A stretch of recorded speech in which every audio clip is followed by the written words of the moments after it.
gather here for this particular discussion and conference, because I want to believe that is one that is important to all of us, given that water is something that we all know and relate to in different ways, and it's part and parcel of our lives. This conference brings together government leaders, practitioners, communities from across our region and beyond to reflect on shared water and natural resources and how it can become a bridge for cooperation rather than a trigger for conflict. And to start us off, we have really distinguished guests, people who have been champion of matters of peace, matters of water, and looking at the interconnection of resources and how stability can be achieved in the long term. And so I'm going to, if you allow me, to welcome our keynote and guest speakers for this morning.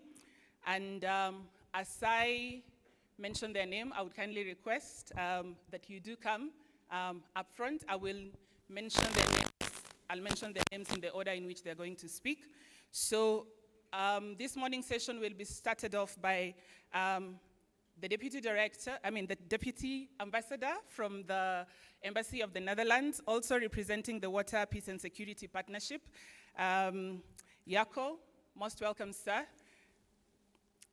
The next speaker for this particular session will be Ambassador Fred Ngoga, representing the African Union. We're really grateful to have you here, sir, and most welcome. We also have, representing the Kenyan government, the Principal Secretary, Dr. Raymond Omolo, State Department for Internal Security and National Administration, Republic of Kenya. Thank you very much, sir, for honoring us with your presence this morning. We have from the Ministry of Foreign Affairs in Finland, we have Her Excellency Oti Halopen also with us this morning.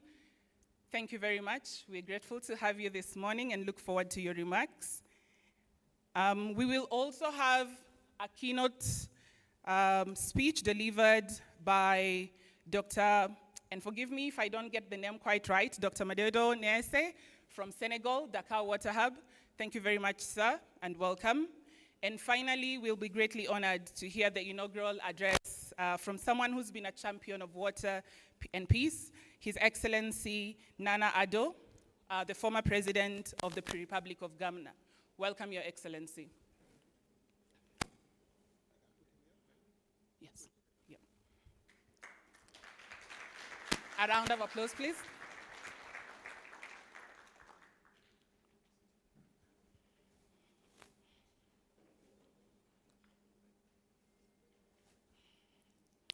And to start us off, it's now my honor to invite for his opening remarks the Deputy Ambassador from the Embassy of Netherlands.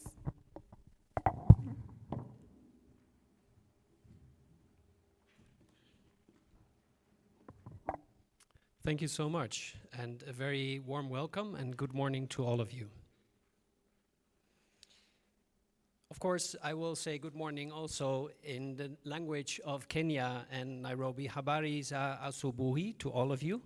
Very welcome. Excellencies, distinguished minister, esteemed former heads of state. We have one, I think. Thought leaders, partners and friends, ladies and gentlemen. I'm really, really very honored to be here this morning, if I only look at who is in the room. And I thank you again for your patience because we were postponed a bit. So, warm welcome to this conference on water, peace and security, an initiative here in the heart of Nairobi. The expertise gathered in this room for today and for tomorrow, I think, should guarantee very thorough discussions, truly inspiring. The Netherlands is the foundational partner and funder of the Water, Peace and Security Project. And for centuries, our nation, the Netherlands, has been defined by our relationship with water. Not merely surviving alongside of it, but harnessing it, managing it, and building resilience upon it. Today, we bring that lived experience and commitment to partnership to address a global challenge, preventing water scarcity from becoming a catalyst for conflict. The focus of our discussion today and tomorrow is rooted in the realities of also this region very much. In Kenya, we see the global water security crisis laid bare. In Kenya's vast arid and semi-arid lands, water is a precondition for life like it is everywhere, but the lack of it is increasingly driving conflict. Climate change is accelerating the cycles of drought and flood, forcing pastoralist communities to move further, faster, and into tighter proximity with settled farming communities. A dried up riverbed, a fenced off watering point, a shrinking lake. They are not just environmental losses, they are triggers for intercommunal violence. And even this morning, talking to some of you in the room, I've heard a number of practical experiences around this. This is why we must change our perspective. Water scarcity is not just an environmental crisis. It is a profound threat to national and regional security. When competition over resources compromises livelihoods, it destabilizes communities, strains governing institutions, and ultimately, it threatens the foundational work of peace building. In these contexts, water management is less about managing water only, it is really about managing people. The good news, however, is that water is not destined to be a source of conflict. Historically, it has been a powerful instrument of diplomacy. And the Water, Peace and Security Initiative is built on this very premise. The project enables us to move from simply reacting to drought and conflict towards an approach centered around foresight and prevention. And this approach is being deployed across complex global hotspots, including Ethiopia in the Horn of Africa, but also Iraq in the Middle East, Mali in the Sahel region, and of course here in Kenya. By combining satellite data with local knowledge, we are building an early warning system that maps where water stress and existing social political tensions intersect. And this allows local authorities and mediators to target interventions before a dispute escalates into armed violence. It also informs the content of the Dutch development portfolio here in Kenya, demonstrating our belief in the preventive power of water diplomacy. And the outputs of the Water, Peace and Security project in Kenya help us to do two things. First, guide development partners and local authorities on where to invest in water infrastructure to relieve pressure points, backed again by evidence and data. And secondly, strengthen transboundary cooperation, because Kenya shares vital water sources, most notably the rivers that feed the Great Lakes and the Nile Basin. Our security and prosperity are intrinsically linked to the stability of our neighbors as well. And the WPS model is designed to be regional, recognizing that water cooperation is the truest test of regional peace and cooperation. And now to close off, my call to action to all of you. To our partners in Kenya, to the ministers and thought leaders present here, I urge us all to seize this moment to do basically three things. The first, we should mainstream water security into peace and security policies and interventions. It deserves to be a core component of our national security architecture and developmental agendas. Secondly, we must prioritize data-driven diplomacy. If we cannot measure it, we cannot manage it.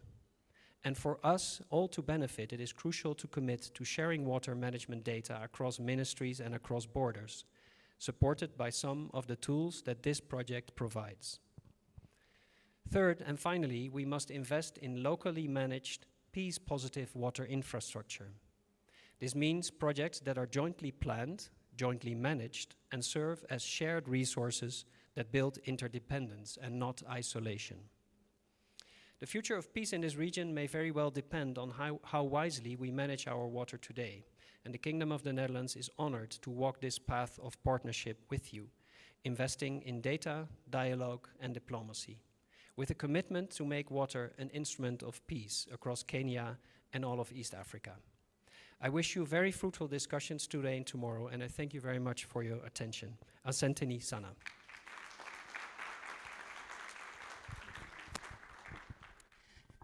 Thank you very much, Balozi, for those reflections. Before we go to the next presenter, allow me to invite the hotel management to very briefly give us a security overview. I think it is very important. We are many in this room, and it is important in the event of an emergency, or we just need to know our surroundings. So let's have that, and then we'll have the next speaker. Good morning, everyone. Good morning. My name is Florence Shimela. I'm here to brief you on the safety and the security of the hotel. I take this opportunity to welcome you to Emara Hotel. The room where you are is Loita Siana. It is on first floor of the hotel. In event of emergency and evacuation has been ordered, I urge you to remain calm. Use the fire escape routes. They are labeled in green, 2 staircases. The staircases will lead you to ground floor. At the ground floor, you'll exit the hotel to outside parking where we have our fire assembly point. The hotel is fitted with fire detectors. In event of any alarm, I urge you to remain calm until we communicate through the fitted speakers. We have safety compliance team. Thus, you have the first aiders and the fire marshals. In event of any emergency, the team will be here to guide you through our evacuation plan. The hotel has a clinic that operates us from 8 to 5, and after 5, we have a doctor on call. In event you are here and you are not feeling well, kindly reach on to us and we'll direct you to our clinic. Today we do not have any fire drill, so do not expect any interruptions during your sessions. Your lunch will be served at Acacia Restaurant. Acacia Restaurant is on 3rd floor of the hotel. From here, you'll take the lift. This lift, CDE, to 3rd floor. That is where you'll have your lunch. The washrooms are outside. You keep on your right-hand side. You'll find gents, ladies, and disabled washroom. I wish you a very successful day. Thank you. And now it's my pleasure to invite Ambassador Fred Goga from the Africa Union for his reflections. Good morning, everyone. Your Excellency Nana Akufo-Addo, former President of Ghana, Excellencies, distinguished guests, ladies and gentlemen. First, I would like to say that I'm so pleased to be here with the former President of Ghana.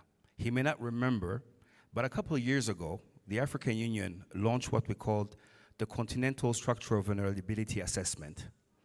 At that time, we were looking at vulnerabilities in our countries, and we sought a member state to start the process. And guess who was that member state? Ghana. And we did the first report that we submitted to the President. And Mr. President, I want to thank you. I don't know if you remember, but we came to see you, and you did that. So Ghana was, under the leadership of President Akufo-Addo, they were okay with looking at their own vulnerabilities and looking at how to mitigate those vulnerabilities. And water issues actually was part of not only an asset, but also vulnerabilities. Ladies and gentlemen, we are meeting at a moment of rapid change. Power is being reshaped faster than many realize. We have known moments like this before. In the 1990s, the world was changing too, but it was a moment of hope with the end of the Cold War and renewed multilateralism in Africa.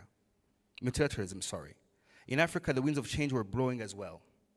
Today is a moment of uncertainty marked by the move from a single dominant power to multiple centers of influence, the erosion of international law and multilateralism, the shrinking of development assistance, and these trends carry consequences for our continent.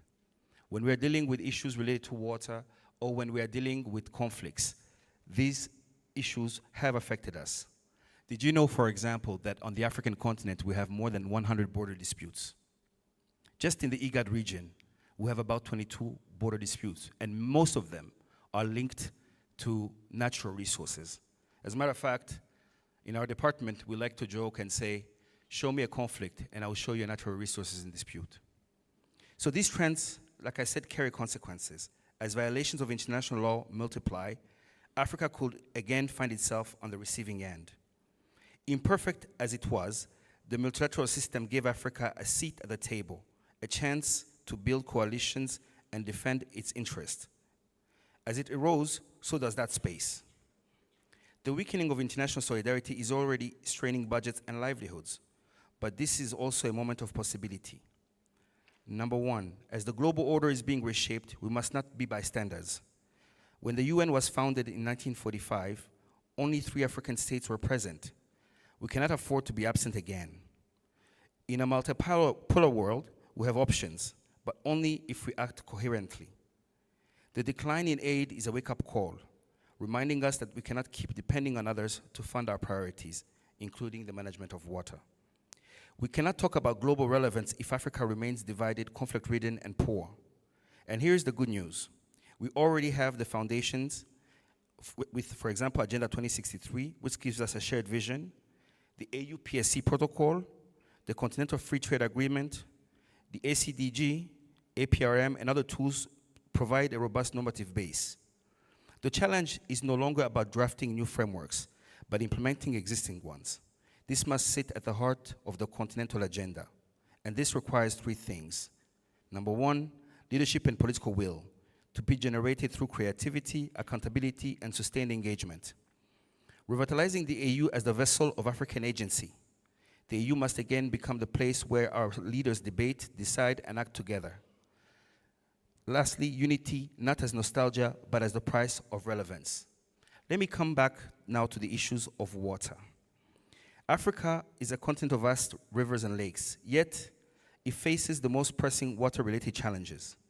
Uneven distribution, transboundary competition, and poor institutional coordination continue to undermine regional stability and development. The continent, 63 shared river basins such as the Nile, Niger, and Lake Chad are both opportunities for unity and potential flashpoints. As the ambassador said, weak data sharing, limited trust among riparian states, and fragmented governance frameworks exacerbate these challenges. In response, the African Union has been playing an active role in addressing water, peace, and security challenges across the continent. The AU has taken significant steps to integrate climate and natural resources risk into its peace and security analysis. I myself, for 8 years, I was the head of the Continental Early Warning System, and I can tell you that matters related to water dispute was dealt with, and we have enough data, we have improved on data to monitor these issues. The AU, through its collaboration with the African Ministers' Council on Water, regional economic communities, and river basin organization, the AU continued to promote dialogue, cooperation, and joint management of shared waters. Ladies and gentlemen, even though we are working very hard on this, there are limitations to what we're doing. First and foremost, the issue of water is actually highly politicized, as you know. There are many cases that I won't go into, but I can tell you that it's a political issue that is very sensitive and which can even reshape our boundaries.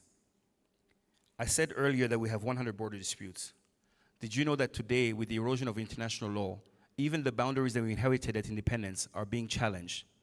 So, as issues related to water increases, there will be those who will have tendencies to even reshape the boundaries that we inherited at independence. And this is something we need to monitor. The second challenge we have is heavy bureaucracy. Our bureaucracy is heavy, and sometimes it takes a long time to manage even issues which are easy. But looking ahead, what needs to be done? I think that Deputy Ambassador mentioned some of it, but let me say this. Number 1 is we need to educate our member states more about these water issues. You will be surprised actually how many don't have even institutions to deal with these water issues. So institutionalizing water diplomacy within the AU and the REX and advocacy is going to be important. Second, we need to strengthen and replicate successful river boundary organizations such as the OMVs and Niger Basin Authority. Third, we need to mobilize joint financing for cross-border climate-resilient water projects and linking water cooperation with peace, energy, and food security agendas. Here, I'm pleased to share that this issue has actually been on the agenda of the AU Peace and Security Council. Above all, water should unite us, not divide us. The African Union continues to call upon all African nations and their partners to transform our shared waters into shared peace through cooperation, transparency, and equitable benefit sharing. Excellencies, let me conclude by saying that water is not only a resource, as we said, but it's a foundation for peace, prosperity, and human dignity. Let this conference serve as a platform to reaffirm our shared commitment to turning water from a potential source of conflict into a powerful instrument of cooperation and sustainable development. I would like to also say that I started by talking about the environment we're in, where international law is being increasingly challenged. Keep that in the back of your mind as you reflect on this important topic. I thank you for your kind attention.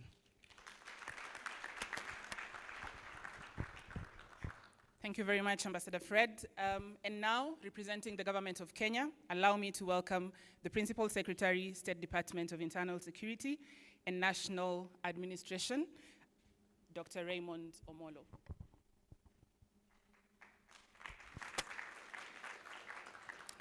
Thank you. Your Excellency,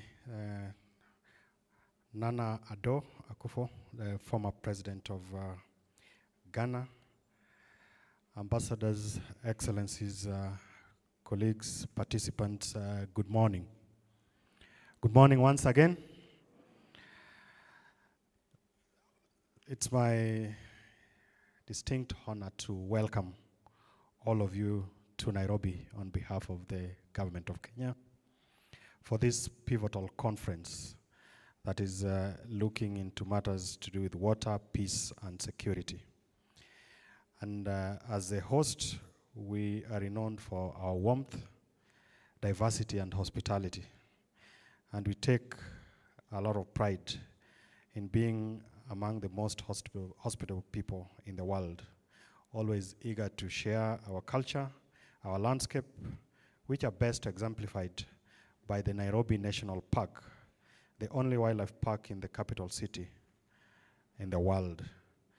And if you listen to the safety instructions, if you get out to the balcony or to the staircase, you'll be able to see the Nairobi National Park. Now we are gathered here because we recognize a fundamental truth that water is not merely a resource, but it's life itself. It's the foundation of our security, our stability, and above all, our survival. Looking at the theme for this conference, all I can say is that it's not abstract for us, particularly who are in the Horn of Africa, but it's our daily reality. In the context of Kenya, we have seen firsthand how competition and scarcity around water and related resources can heighten tensions, fuel conflict, and even threaten livelihoods.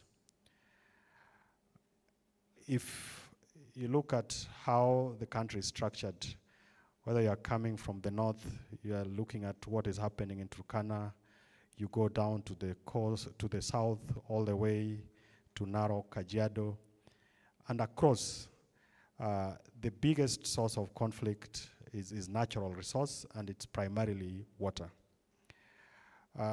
We are not also unique as a country in terms of these challenges, because these are challenges that we share across the region.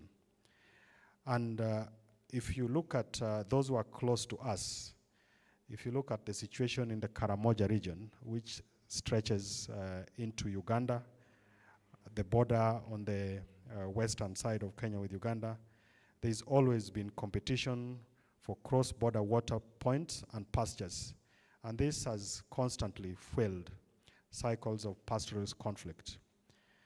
Actually, last year we were having negotiations with our counterparts in Uganda on just what needs to be done. You have Kenyans who have crossed over. They've not adhered to the laws that the Ugandans are applying, and they've been taken into custody. We've had to have trade-off.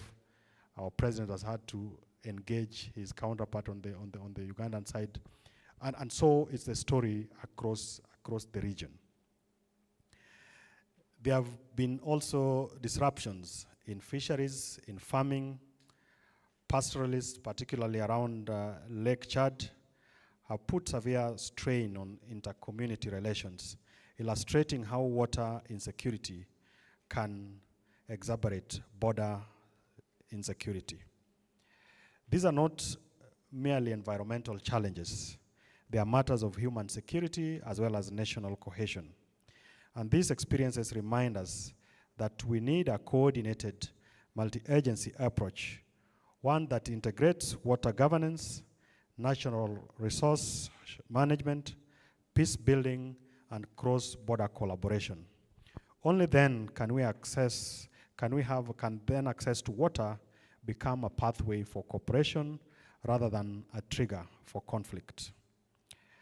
There are many, many other examples that underscore the undeniable lesson that sustainable water management must be treated as a security and development priority, one that demands regional dialogue, coordinated action, and shared responsibility between nations. In Kenya, our approach to these issues is multifaceted, and it aligns closely with the theme of this conference. So allow me to quickly appraise you of just 5 key initiatives through which we have been proactive in turning policy into practice as a government, and most critically, as a ministry that is charged with the responsibility on matters internal security and development. First, through the National Climate Change Security Response Program that is led by the Ministry of Interior, amongst other agencies, we are addressing the root causes of environmental and resource-based conflicts. And this program was launched to directly tackle mounting challenges like drought, food insecurity, and resource-based conflicts that is exacerbated by climate variability. And every first Friday of the month, through our local administrative heads, the chiefs across the country, we mobilize communities, and we have christened this the Chiefs Climate Action Day, during which citizens come together to plant and grow trees as well as restore landscapes. This soft approach and grassroots initiative involve close to 4,000 chiefs nationwide, and it supports our ambitious national goal as a country of growing 15 billion trees by 2032, which has already resulted into millions of seedlings being planted communally across the country. And it's a coincidence that today, Your Excellency, Mr. President, we are seated here discussing issues on water, peace, and security. And as I explained what we are doing in meeting this ambitious target, our president is at the Mau ecosystem, which is the biggest water tower in the country, leading in this effort that is supposed to help us in the regeneration of our ecosystem. Number 2 is that we have another initiative where we are integrating conflict-sensitive approaches to natural resource management. And this is Kenya's new peace-building architecture that now guides our national policy on peace building and conflict management. And it means that within the water sector planning, we deliberately assess and mitigate the potential for resource competition to spark disputes by involving all stakeholders. Number 3 is that working with our county governments and non-state partners, and a number of the non-state partners are here represented, we are strengthening community-based security and early warning systems that are related to resource conflicts. We are improving the integration of data on water availability, weather-focused, and resource use mapping into our conflict early warning models. And 2 of the speakers have also spoken to the utility of this. This allows authorities and local peace committees to anticipate and de-escalate potential water-related conflicts before tensions actually turn violent. Number 4 is that we are enhancing cross-sector collaboration at the national level, that ministries and various agencies responsible for water, environment, agriculture, and security are working more closely than ever before through joint task forces and shared programs. And water security is now a shared priority. Within the Ministry of Interior, working together with the National Police Service, water is a critical infrastructure. And we have a dedicated police unit, the Water Police Unit, that is meant to secure the existing water infrastructure. And as a country, we are now embarking on a very ambitious program where we'll be rolling out huge water infrastructure programs, big dams and small dams, to address the challenge on water scarcity, but also to help support the agriculture sector. Lastly, ladies and gentlemen, on the regional and international front, Kenya remains an active partner in transboundary water cooperation frameworks.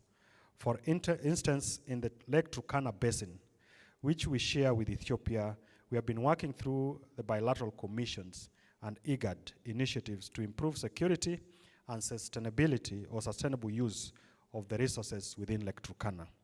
Local communities on both sides of the Kenya and Ethiopian border are being engaged in joint peace dialogues and resource management projects, acknowledging that ultimately we share one ecosystem. Likewise, Kenya is a committed member of the Nile Basin Initiative, collaborating with 10 other countries to manage the waters of River Nile system cooperatively. Now, despite the progress that we have made, we must be alive to the challenges that remain. Number one is that there is still a gap at times between our robust policies and the reality on the ground. And there is need for us to have better implementation and also to have enough resources that can be shared at the community level. The other thing is that we are gathering more information than ever before through climate data and also being able to do conflict mappings. And we must be able to improve on how we translate these early warning systems into timely response on the ground. Our experience affirms that sustainable water security is impossible without peace, and durable peace cannot exist without water security. And as a government, we stand ready to be proactive and a dependable partner in the regional and global effort to turn the tide from water conflict to water cooperation. To all the experts, the practitioners, and the leaders who are here in attendance, your work in trying to address and also to share experiences from across multiple disciplines would be important, and then you become the champions of water security and peace building in the respective fields that you operate in. Ladies and gentlemen, let us make these discussions count.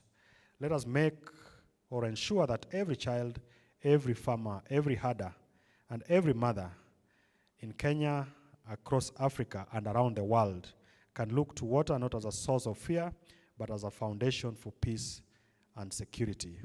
And if we succeed in this, we will have transformed one of our greatest challenges into one of our greatest opportunities. I want to wish all of you fruitful deliberations in this conference over the next 2 days. Thank you, and God bless you.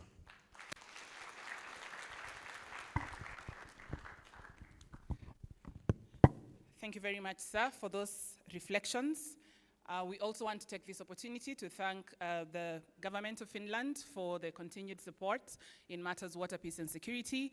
And to represent the government, I would like to invite Her Excellency OT, Holopainen, I'm sorry for the mix with that, representing the Ministry of Foreign Affairs, the Undersecretary.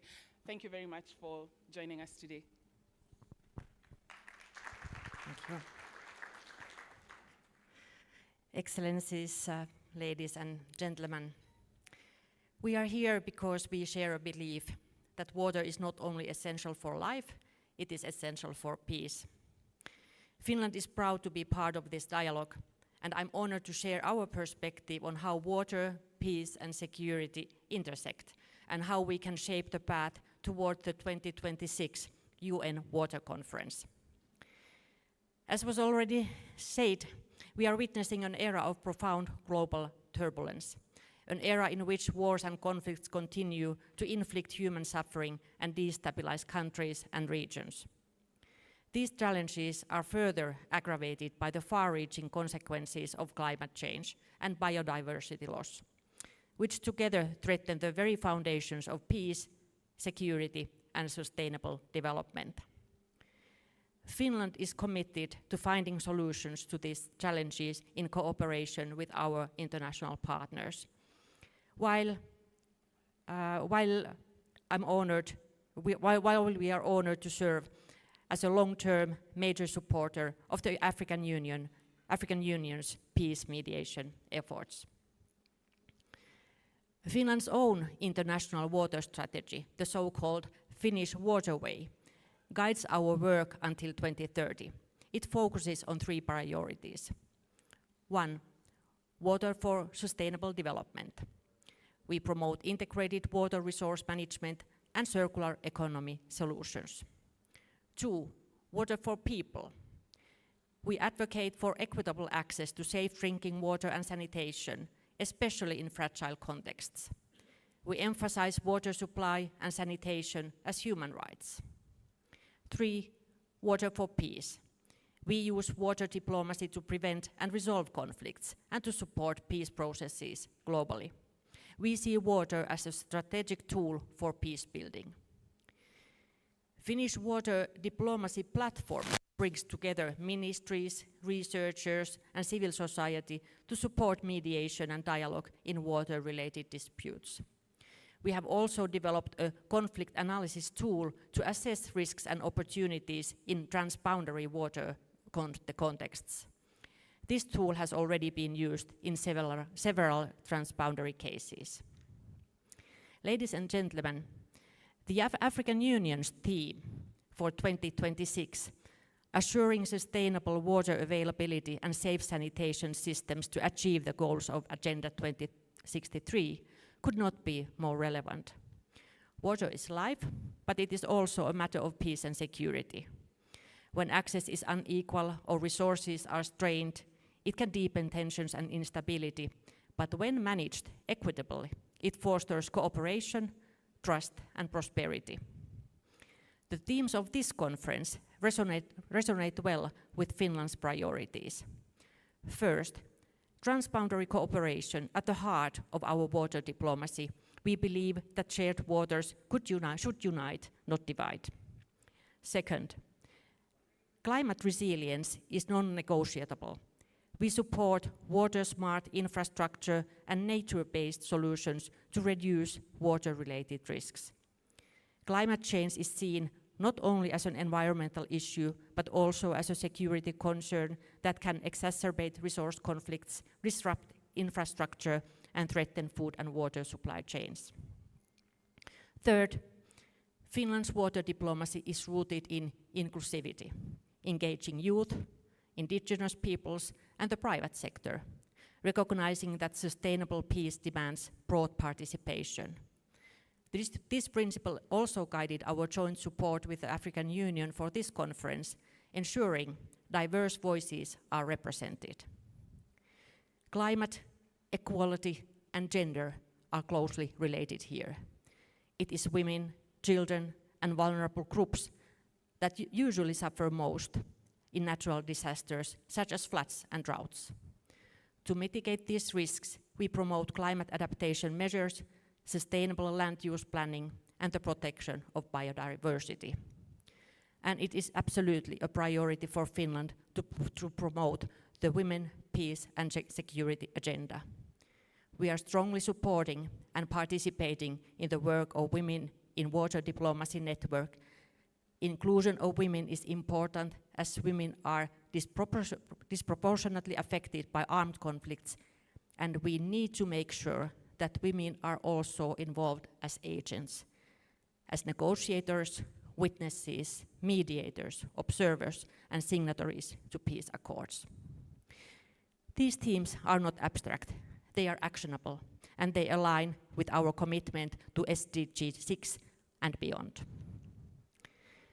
Ladies and gentlemen, for decades, Finland has invested in water innovation, built strong institutions, and fostered cooperation, laying the foundation for sustainable water management both at home and abroad.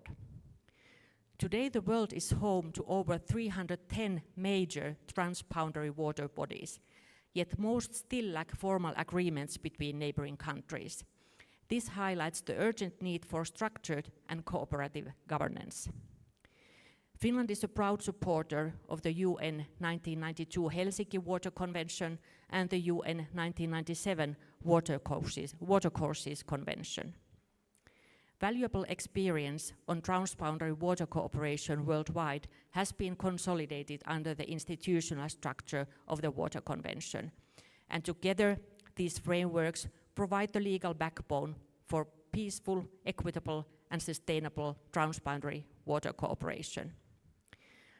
Furthermore, our recent twinning with Namibia has provided great learnings to both Namibia and Finland on transboundary water cooperation and in implementing the Water Convention. When paired with trust building, these conventions pave the way not only for water security, but also for conflict prevention and regional stability. While transboundary cooperation is essential and it has been at the core of Finnish approach, we must also address local challenges, such as water quality, availability, competing demands, and extreme weather events, because water, peace, and security begin at the community level. Finland's experience shows what long-term commitment can achieve, but the scale of today's challenges demand global solidarity, shared responsibility, and inclusive action. And as we look ahead to the 2026 UN Water Conference, Finland's commitment is clear.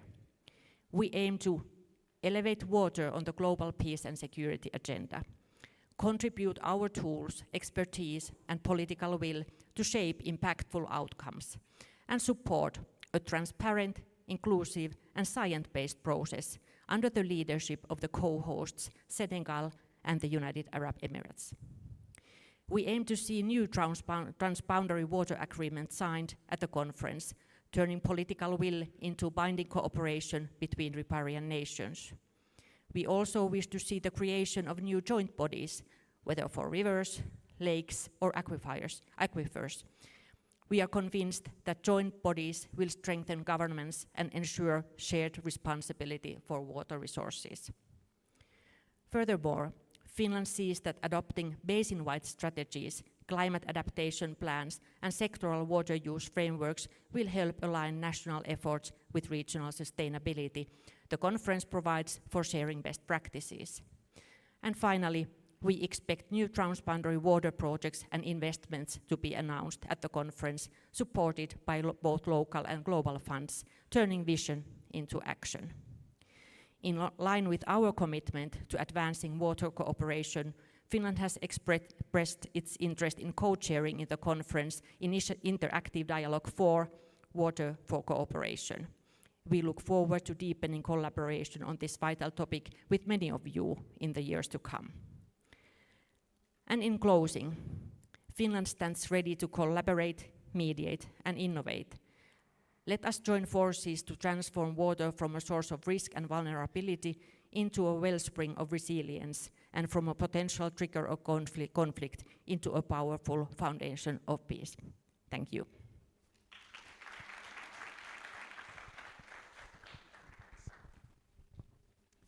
And to usher us into the inaugural speech or address from His Excellency, I'd like to invite from Senegal, the co-host of the 2026 UN Water Conference, Dr.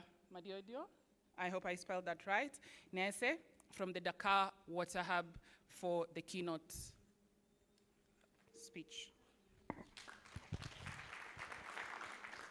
Thank you very much.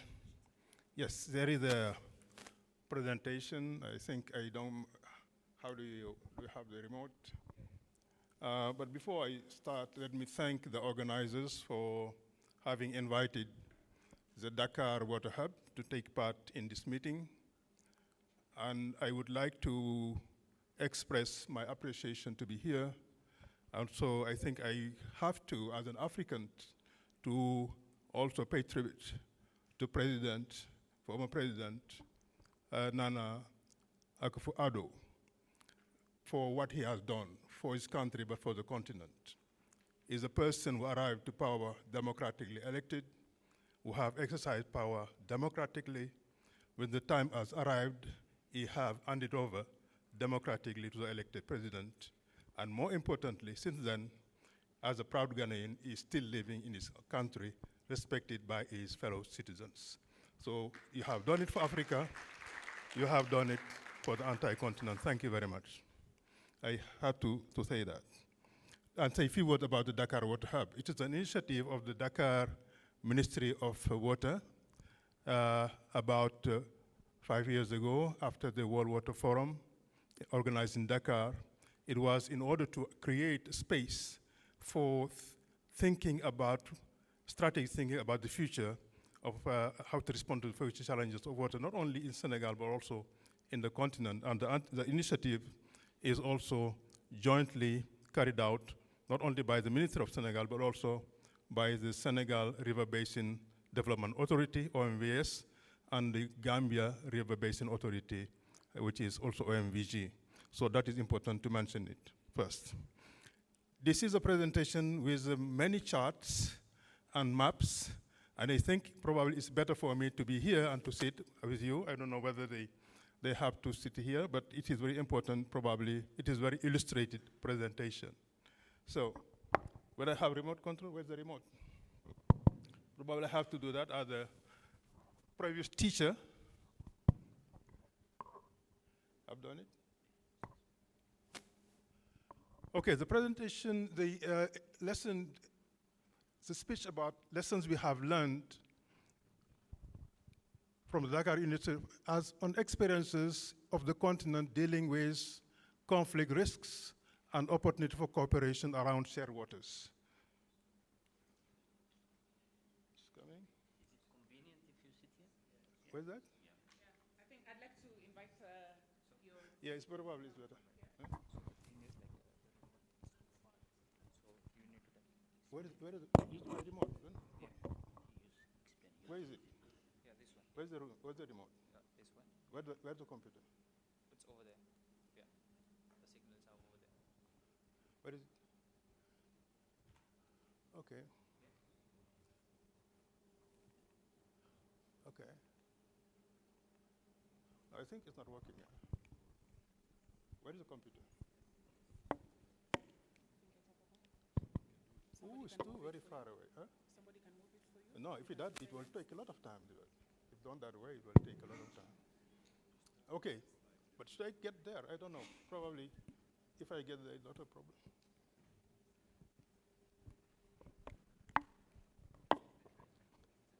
I have to be here. Yeah, that's good. I can be here. Yeah, yeah. Oh, good. So the clicker is open. One minute. Somebody can do it for you and just stay next No, to no, no. it. It's fine. It's fine. 1 minute. Okay. Yeah. Yeah. Okay.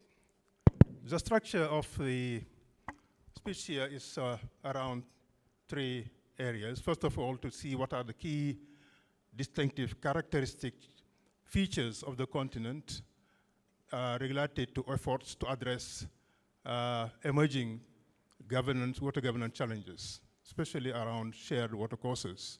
The second part is about lessons we have learned about the disputes and conflicts around water, and then the lessons we have learned regarding the good and promising examples of cooperation, and the lessons which are regarding the benefit sharing arrangements. Normally, this area should be combined with the previous one, but because benefit sharing is critically important, I have devoted a special section about that.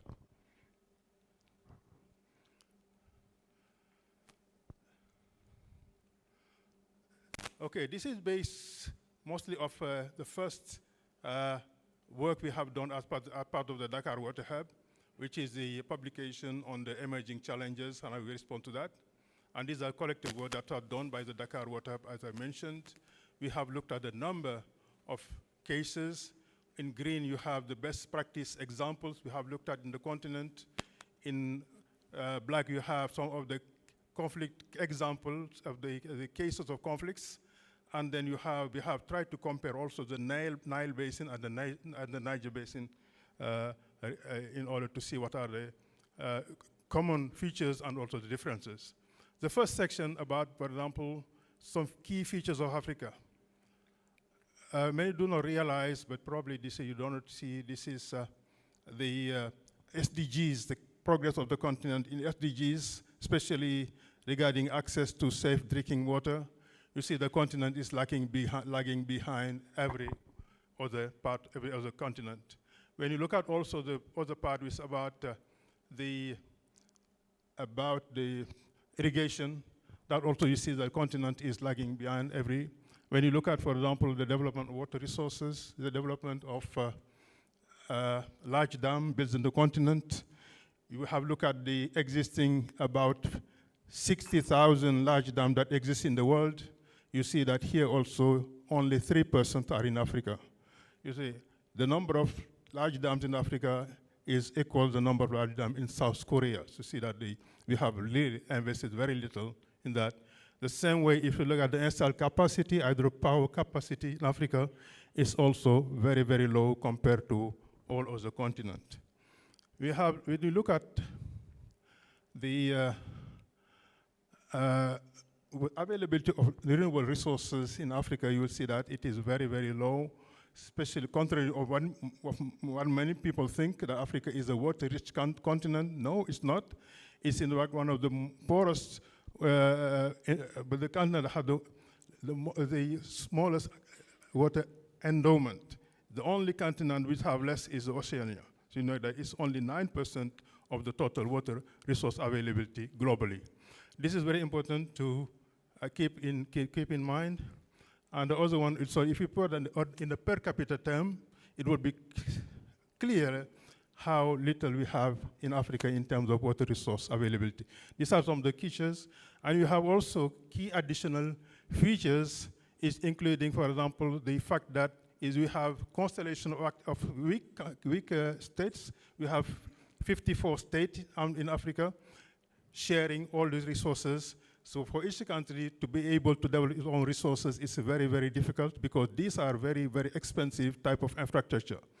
What we also have is a high level of water interdependency. Many Africa depend on other countries in order to have access to water, like for example, renewable water resources. You have also unequal distribution. You have many water-rich countries next to very water-poor countries, for example. You have also limited knowledge of the water resource itself and also limited capacity. That is also constraining a lot water resource development and management, also promoting cooperation and peace in the continent. So another characteristic of the continent is also about the shape of the rivers compared to the state boundaries, for example. You have in Africa 76 for example, share waters by 44 states. You see, you have some of the cases are transboundary rivers, meaning that on the left chart there, the river that leaves the source to the mouth, that crosses state after one, the one after the other. They are also called successive rivers. They can also be boundary rivers, is where the river is a boundary between two states. It can also be the mix, that means the part of the river is boundary and part of the river also is transboundary. And you have the case of lakes. You have a lake, a water body surrounded by countries. Where you have here is that the boundary is very clear in the continent, but it's very fuzzy in the water body itself. All of these are all features, specific features of the continent that make water management on preventing conflicts and promoting cooperation extremely challenging, where Africa cannot copy what is done elsewhere because of its uniqueness. It has to invent itself its solution to those challenges and opportunities. Lesson learned from this. It's moving very fast. Lessons learned from disputes and conflict risk around shared waters. I'm talking, the first type of lesson, we have 7 lessons. I hope we have time to cover them.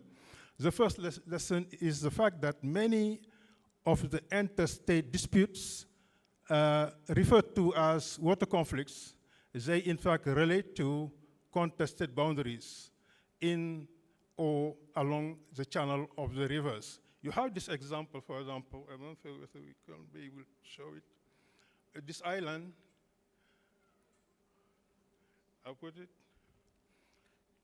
You have, for example, this island where we have triggered where the conflict between Senegal and Mauritania started in 1989, where, for example, herders as farmers has a clash, which end up being a confrontation between Senegal and Mauritania. We were on the brink of war. There was sort of massive deportation, breaking of diplomatic ties between the two countries, and many initiatives had to be taken place at that time, carried out in order to prevent open war during that period. So it started from an island, in fact, which is on the river itself. The second example is on the Kasikili island on the Zambezi, on the tributary of Zambezi, Sobe River, which is a tributary of the Zambezi River. It is between Namibia and Botswana. The two countries were also claiming ownership of this island, and the case had to be put before the International Court of Justice. It had to look at, for example, many criteria, like, for example, the colonial treaties, the main channel, the navigable channel, as acquisitive prescription, which means that when a country has occupied that territory for a long time without being contested, they can, on that basis, claim that they are owners of that part of the that island. The decision made by that international court has given the island to Botswana, for example. You can also mention another case like Benin and Niger on the Leyte Island, which is on the border, between the two countries also. Is the disagreement that date back to the eve of independence in 1959. That in 2001, the case has to be submitted to the International Court of Justice, and the decision was made in 2005, for example. We can move now to the second lesson, is that many tensions that appear following allegation of withdrawal or extraction of large quantities of water carried out typically by upstream countries, but affecting downstream countries generally. One example is the Niger River. You see in the Niger River, for example, Nigeria, which is a downstream country, has invested massively on water development. These are the yellow buttons there, that are the major dams. When new dams were planned upstream, there was fear in Nigeria that this would result in the reduction of the water flow they are receiving. So that also created a little tension that was had to be handled by the Niger Basin Authority, for example. This is an example. We take another one. This is an example for many of people are more familiar with. That is the Nile Basin, which is also it is a transboundary successive river. You will see that, for example, when we were building the Bujagali Dam in Uganda, there was a lot of discussion about the agreed curve, how much water should be released, should be let from the Victoria Lake in order to enter the Blue Nile. A lot of discussion had to take place at that place. The same way, when Ethiopia has to build this Grand Ethiopian Renaissance Dam, there was also fear that this dam will also lead to reduced flow to downstream countries, Sudan and Egypt. These are some of the cases. Lesson number 3 is that the role of climate change generally is not recognized by countries. When they claim, for example, that withdrawal is due by X country through dams, in many cases that could be, the real culprit could be the climate change or variability, for example. The way climate change or variability can affect relations between countries, it's through extreme events. When extreme events are, like for example, floods or drought, countries could think that it is because of water development initiatives that are taking place in upstream countries. Like for example, I mentioned the case of the Nile Basin. You can have also the case of the Niger Basin, as I mentioned, where Nigeria has set a red line of 10% reduction of water coming to the country. They say that they could allow a reduction of 10% of the water arriving to the country, but more than that, they would consider that their investment are at risk. At Lake Volta also, there was allegation when the Bagre Dam was built in 1992 that this dam will lead to reduced water flow to Ghana, which have major dams there, like, for example, the Akosombo Dam down there and the Pong Dam. What, for example, scientific research has shown is that the water stored by the Bagre Dam is very, very limited compared to huge amount of water that are in the lake Akosombo itself, which means that probably climate change, when there's a reduction of flow, climate change is more likely that climate change is the reason of the reduced flow rather than the investment made in the upstream country. You can move for the still an example here, the way climate change affects also the relationship between countries. It's, for example, when the climate change lead to displacement of the river channel itself. I arrived? Okay. When it lead to the river channel can be displaced, in that case, for example, you have the case in between Liberia and Cote d'Ivoire.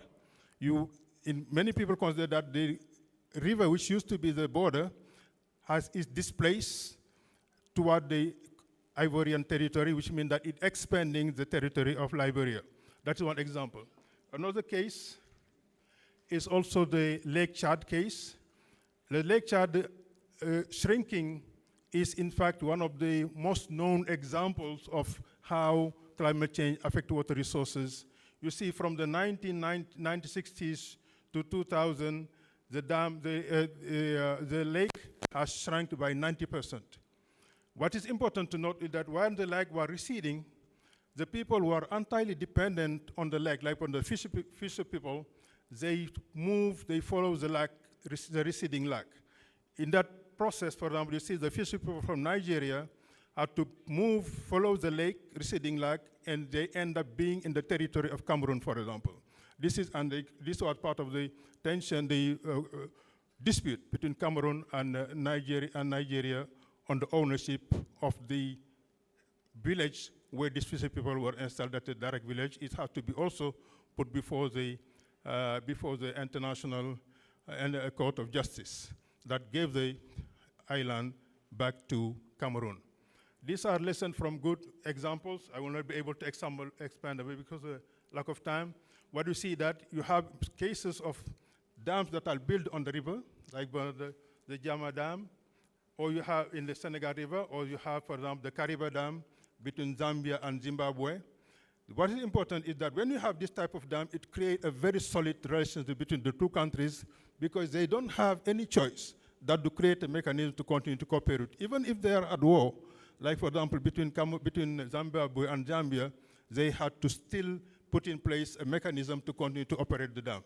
The same applies to the Senegal dam also.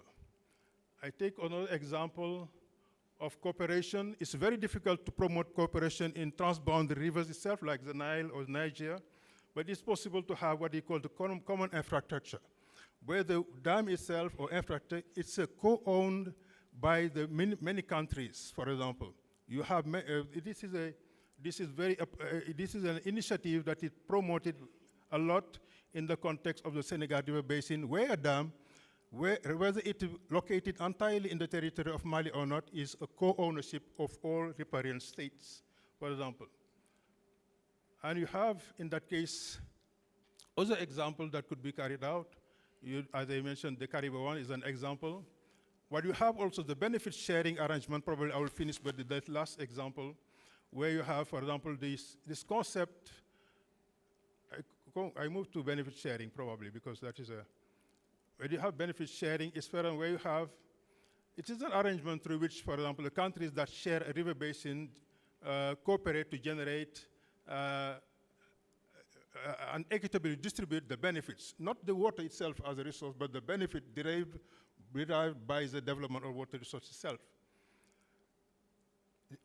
Through that mechanism, OMVS have been able to build a number of dams, and in Africa, it's very difficult for countries. Many basins, they are not able to mobilize the necessary funding to build this infrastructure. You have, for example, where it makes sense. You see, for example, if this OMVS program had to be done by, for example, a country individually, you see the share, it will be the share of their GDP that are on the left for Mali, for Mauritania and for Senegal, the share of their GDP, it can be up to 250% of their GDP.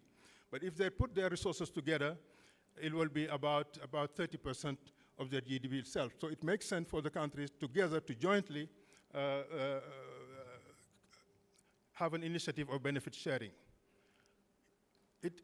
For example, how it applies, this is for how the countries, in the context of saying how the country has shared the costs. You have the percentage for Mali, percentage for Mauritania and for Senegal, and they have also to share the benefits. These are how they share the irrigation benefits, the energy benefits, and the navigation benefits. This mechanism probably is the way to go for many countries. The condition for success is that they have to focus on the benefits and not on the water itself. Like for what is done in the Niger Basin, in the Nile Basin, is really about how much water does every country need, or is every country entitled to, rather than putting out how much benefit can the rivers generate, and how can we share these benefits among us. So these are sharing, focus on the benefits. Second, it should be put in place the legal organizational instruments. And third is to have, for example, to have common infrastructure, science and evidence-based negotiations also. Have a political will is the most important part in order to have this type of arrangement. What's important is that to note is that benefit sharing, in fact, is very rare to see it in the normative frameworks. The World Commission on Dams have mentioned it in its report in 2000. Myself was an expert. There was the World Commission on Dams. ECOWAS directive on water infrastructure has mentioned it, but it is absent in the SADC Water Protocol, for example. It is also nowhere in this very well-known water normative framework like the Water Convention or the Water or the Water Coast Convention. There are not many mention of, for example, benefit sharing. Conclusion, let's say that Africa has a big investment gap. There is low level of investment in water, that this is a missed opportunity in order to address these poverty issues. There is also need to, this low level of investment is tied into high level of vulnerability of the continent, especially vulnerability to climate-related risks. Water conflicts, which are high today, can be predicted to multiply in the future. Water offers also all significant opportunities for interstate cooperation through, for example, river basin organization. They can play a big role. There is also need to invest in water development and water management capacity, especially on information, to have, for example, very high quality water knowledge. To build capacity also in Africa on Africa-centered water diplomacy that will be centered on conflict prevention and resolution. Cooperation and water development is very important because generally the literacy, all the discussion about water diplomacy, it is more about preventing and resolving conflicts and less about cooperation in order to develop the water resources. That element should be very important. Also, I think that they should be closing the water infrastructure gap, also using water to promote peace beyond the water sector. I cannot elaborate more on that. I can stop there. Thank you very much, and sorry for the... Thank you so much, sir.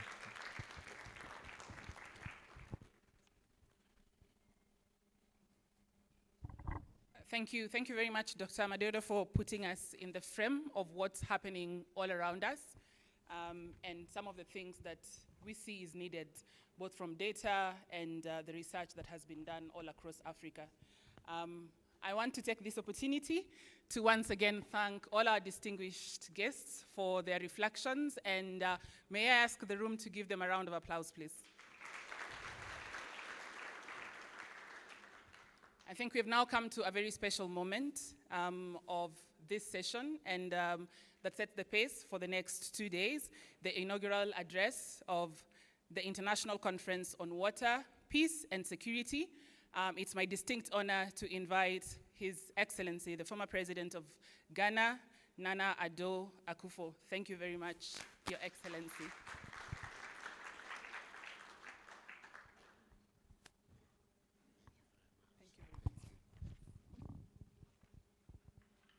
you very much.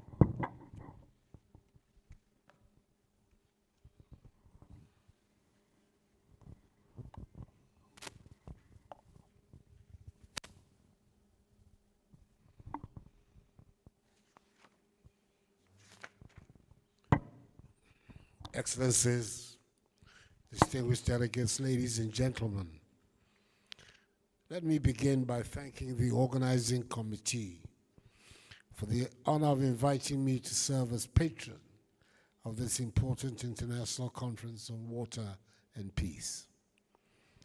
It seems even former presidents are no longer allowed to retire fully.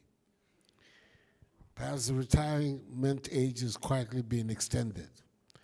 But for a cause as vital as this, I'm glad to be called back to duty. It is a privilege to lend my support to a mission that lies much at the heart of Africa's peace, security, and sustainable development. And before I begin, I want to thank the preceding presenters for their illuminating contributions to this important issue, particularly the extensive work done by the Dakar Water Hub, as so eloquently espoused by Dr. Madadio Nias. This conference could not be more timely. Across Africa, water has become one of the defining tests of our governance, our resilience, and our shared humanity. When you open a tap, it feels like the simplest of acts. Yet behind that single drop of water lies a vast journey of rivers, rains, lakes, and the delicate balance of nature. It is all too easy to take it for granted. But for millions of our people, that simple act is no longer guaranteed. Beneath the surface, our most vital resource is under growing threat. Water insecurity, once a silent challenge, has become one of the greatest tests of our generation. Across our continent, the warning signs are unmistakable. Rivers that once bound communities now divide them. In the Sahel, shrinking lakes and drying pastures fuel tensions between farmers and herders. In the Horn of Africa, droughts grow longer, harsher, and more frequent, uprooting families and extinguishing livelihoods. Even in our cities, tensions flare as demand for clean water outpaces supply. Water scarcity is no longer a distant threat. It is a daily reality shaping the destiny of nations. It is a clear and present danger. It determines whether families can grow food, whether children can attend school, whether economies can thrive, and in too many cases, whether peace can hold. From Cape Town's day zero to the dramatic shrinking of Lake Chad, we have witnessed how fragile our systems truly are. Climate change, population growth, and weak governance have converged into a perfect storm, a storm that threatens livelihoods, ecosystems, and human security alike. But Africa also holds powerful stories of hope. Along the Senegal River, 4 nations, Senegal, Mali, Mauritania, and Guinea, have chosen cooperation over conflict. Through l'Organisation pour la mise en valeur du fleuve Sénégal, they jointly manage the basin, sharing water and energy, turning potential disputes into opportunities of mutual benefit. Around Lake Victoria, Kenya, Uganda, and Tanzania are working through the Lake Victoria Basin Commission to restore ecosystems, improve water quality, and protect livelihoods. And in Rwanda, community-led watershed restoration is turning degraded hillsides into fertile fields. These examples remind us that when Africa works together, water ceases to divide. It connects, it heals, and it builds peace. The situation I describe is not abstract to me. It is lived experience. The Bagre Dam between Burkina Faso and Ghana offers another clear example on the balance between shared resources and shared responsibility.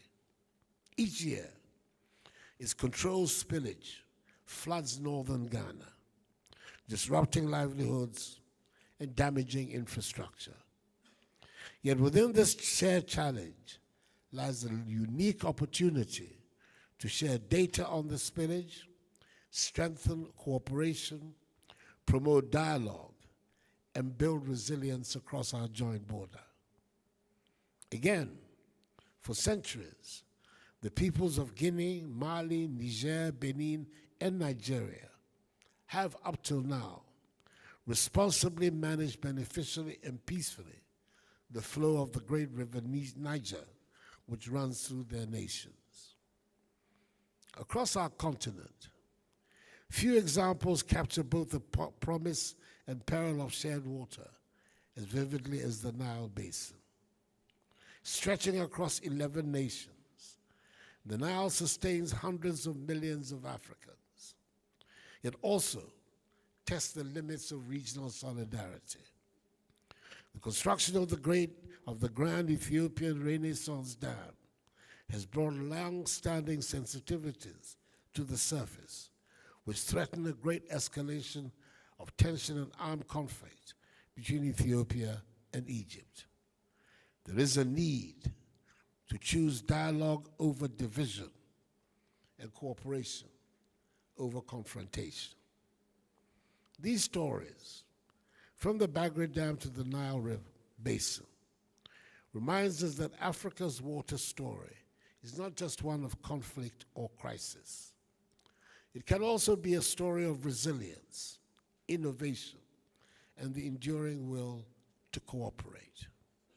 Indeed, several initiatives have laid important groundwork for this cooperation.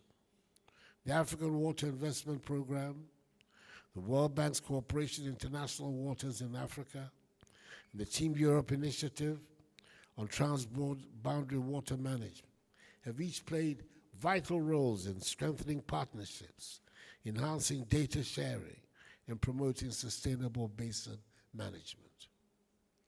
The African Ministers' Council on Water continues to provide political leadership and coordination at the continental level. These mechanisms have shown that collaboration is possible, but they also reveal a crucial gap. Water cooperation must be firmly linked to peace and security. That is why we must now envision a new framework, an Africa Water Peace Initiative, to bring coherence and political momentum to our shared efforts. The Inga Dam site in the Democratic Republic of Congo, with a potential capacity of about 44,000 megawatts, can become the world's largest hydropower facility and have the capacity to power the entire continent's development if the protracted discussions on how to finance its construction can finally be brought to a positive conclusion. Additionally, proper cooperation towards an amicable resolution on the Nile River dispute between Egypt and Ethiopia can reap immense benefits for the countries involved, especially now that the Grand Ethiopian Renaissance Dam, as the Ethiopians call it, has been completed. Water, peace, and security are not just mere concepts. They are actionable and can bring enormous benefits to us Africans. It is time to invest deliberately in African capacity, research, and innovation to manage sustainably our resources. And it is time to ensure that access to clean water and sanitation, a basic human right, is realized for every African. But true water security requires justice. Justice in access, in allocation, and in governance. Justice means fair distribution, transparent management, and inclusive participation. It means ensuring that every community across borders and generations can access safe and sustainable water.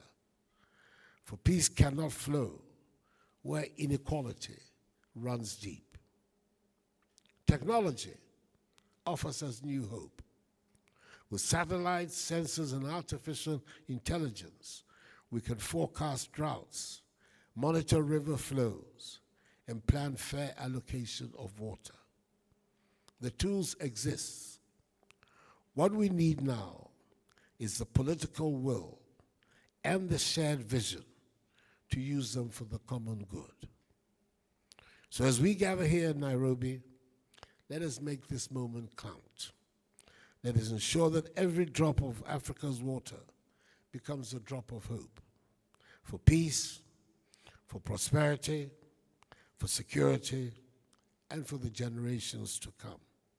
My hope is that the next generation will inherit a continent not divided by scarcity, but united by shared stewardship.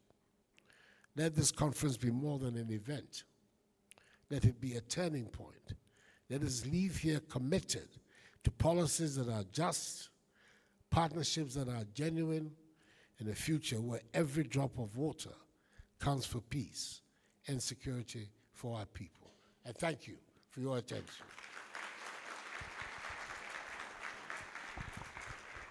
Thank you, Your Excellency.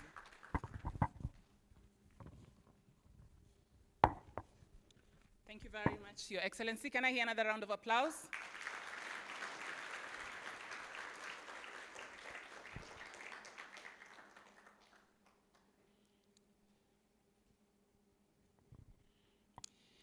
Excellencies, distinguished guests, ladies and gentlemen, we are now coming to the end of the opening session. And as we conclude, I wish to thank all our speakers for setting the tone for what promises to be a rich and an action-oriented conference. Every speaker this morning has reminded us that water is not only a source of life, it's also a foundation for peace, cooperation, and resilience, and that there are numerous examples where the choice to dialogue and to cooperate has resulted in desirable results. On behalf of the organizers, I thank you all for your presence, and I want to invite you to remain engaged throughout the sessions that follow and for the next 2 days. Thank you very much, and welcome once again to the International Conference on Water, Peace and Security. I want to remind us and to echo the comments, let us make this moment count. Let us make these 2 days count.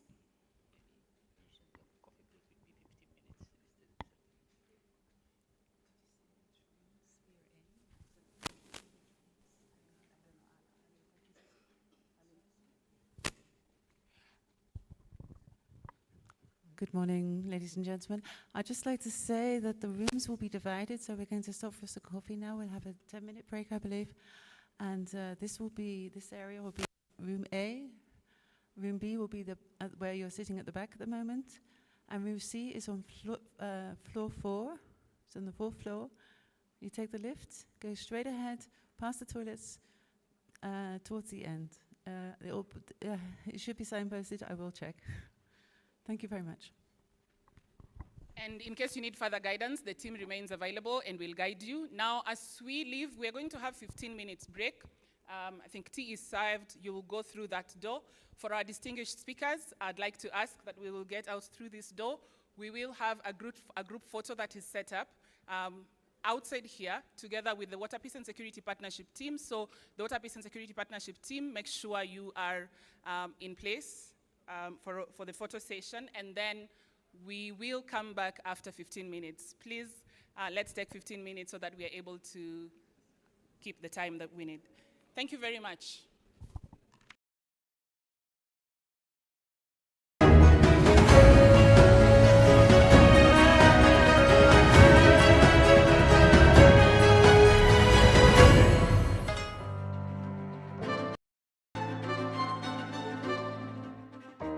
Water can be a source of conflict and instability, but also a source of cooperation.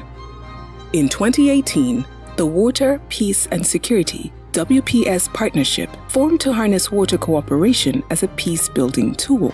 Since its establishment, the Water, Peace and Security partnerships has positively impacted water-related conflicts in different regions and at different levels.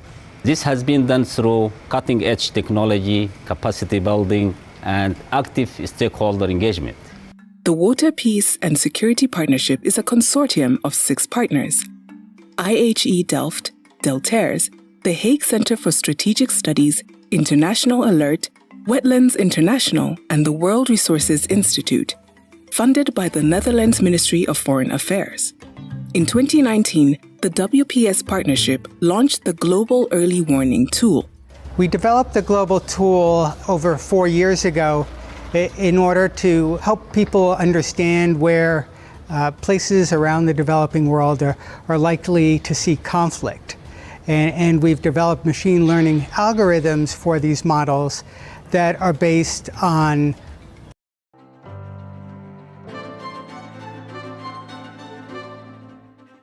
Water can be a source of conflict and instability, but also a source of cooperation. In 2018, the Water, Peace and Security WPS partnership formed to harness water cooperation as a peace-building tool. Since its establishment, the Water, Peace and Security partnerships has positively impacted water-related conflicts in different regions and at different levels. This has been done through cutting-edge technology, capacity building, and active stakeholder engagement. The Water, Peace and Security Partnership is a consortium of 6 partners: IHE Delft, Delegates, the Hague Center for Strategic Studies, International Alert, Wetlands International, and the World Resources Institute, funded by the Netherlands Ministry of Foreign Affairs. In 2019, the WPS partnership launched the Global Early Warning Tool.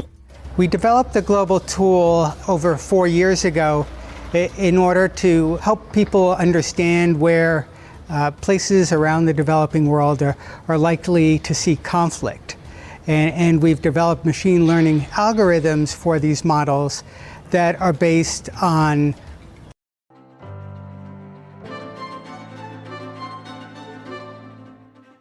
Water can be a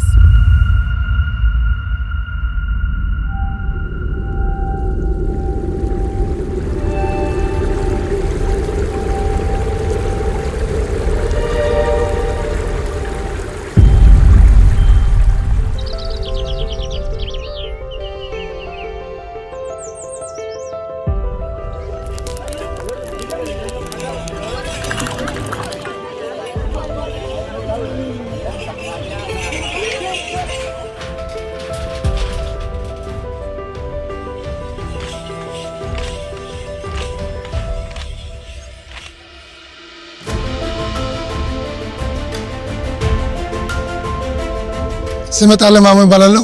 የዳሰነች ወረዳ የማህበረሰብ ተወካይ ነኝ።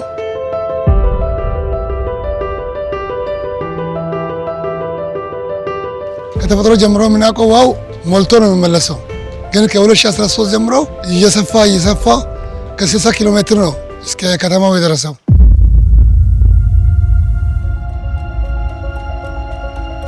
ከኦሞ ወንዝ እርሻ ይታረሳል፣ አሳ ይራባል። ከተወሰነ ጊዜ በኋላ ግን በኦሞ ወንዝ ከፍተኛ ተጽዕኖ ያሳደረ የመጣበት ሁኔታ አለ። በተከሰተው የውሃ ሙሌት ከ71 ሺህ በላይ ማህበረሰብ አፈናቅሏል።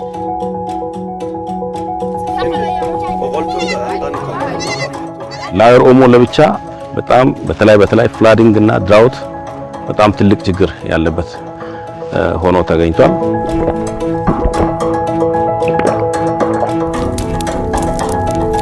የተፈናቀሉት አርብቶ አደሮች አሁን በተለያየ ቦታ በ6 ቦታዎችን በመንግስት ደረጃ ሰፈራ ተሰርቶ ሰፈራ ቦታዎች ነው ያሉት። ቢላቢ ወናፍ ከመን ቢኤልን ዳስነቻ ጀፋግን ትዲያ አረቢ ግነኝ ኤላር ዲያ ካና አልጆላ ካራ ኢዛ አሰነነ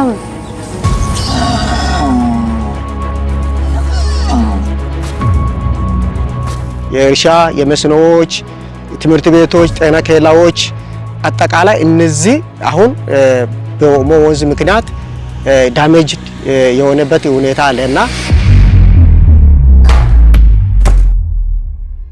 እንግዲህ እስካሁን በማመንጨት ሂደቱ ምንም አይነት ችግር አላጋጠመም ከውሃ ጋር በተያያዘ ከባዝኑ ጋር ግን በተያያዘ ዳውንስትሪም ያሉት አካባቢ ያሉት ነዋሪዎች ውሃ በዛብን የሚል ክሌም አለን እትግድ ኦርነኛ ጋላሉ ጎሎ ፉሪ ቻላ ኡምንግኒኑ ና አንግኒ ጋር ደንዘይ ሱጋቂ ለለ ውይ ደበመን ኩዋመን ታለ አፈለኙ ወላፈዳ ጋላላ ቡሽዬ ይደቸ ከዲሰ የናላ ኡባ ግሪጋ አዋን ከሪ ጀልባ አሉ ጎሎ ለካና ቱርጋና ዳኬኛ ካ ጋለ ዱዋ ያላ ኡባ ይደቸ የግናላ ኡባ ማን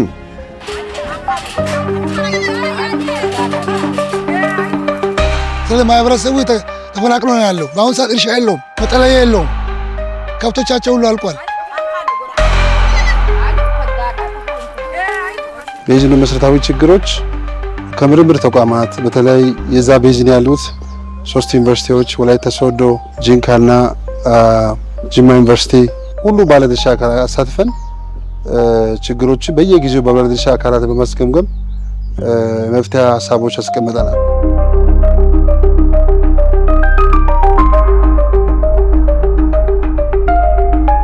ጥሩ ነገር አለ። በርግጥ ደብሊፒኤስ ዩኒቨርሲቲዎችን ባለፈው የጀመርናቸው ነገሮችን ለማቀናጀት ኦሞ ቤዝን ስራዎችን እንትን ለማድረግ ጥናት ለማድረግ የሚሰራቸው ነገሮች በጣም ቆንጆ ነው።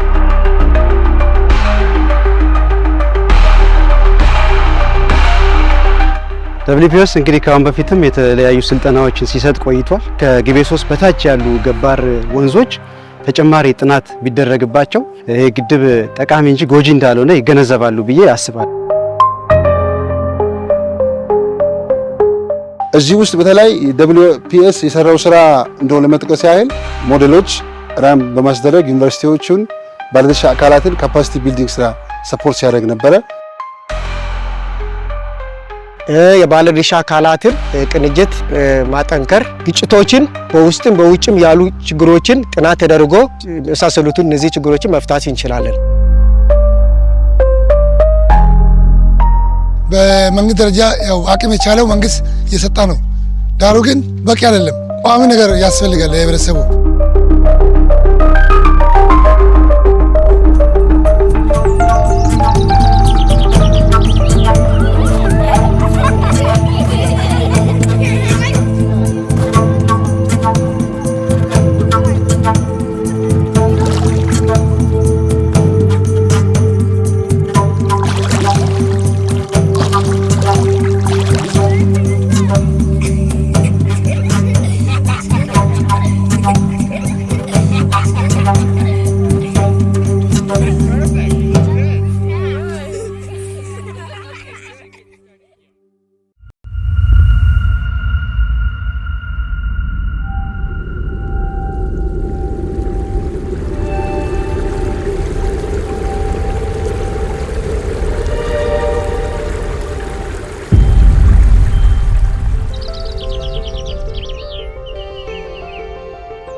ስመጣ ለማሙ ይባላለሁ። የዳሰነች ወረዳ የማህበረሰብ ተወካይ ነኝ።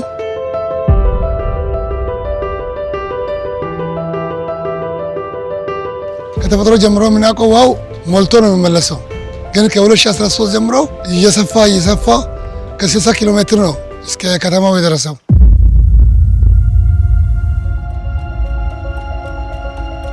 ከኦሞ ወንዝ እርሻ ይታረሳል፣ አሳ ይረባል።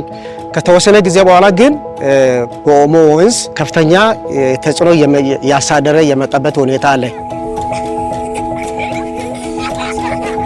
በተከሰተው የውሃ ሙሌት ከ81 ሺህ በላይ ማህበረሰብ አፈናቅሏል።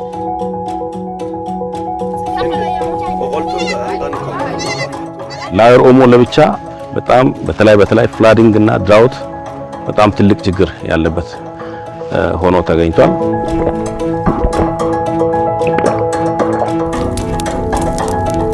የተፈናቀሉት አርብቶ አደሮች አሁን በተለያየ ቦታ በ6 ቦታዎችን በመንግስት ደረጃ ሰፈራ ተሰርቶ ሰፈራ ቦታዎች ነው ያሉት። ቢላቢ ወናፋ ሜቢ ኤለን ዳክነቺ አጀ ፈግንት ዲ አረቢ ግነኝ ኤላር ዲ خنا አሊ ጆላ خرق اذا حسننا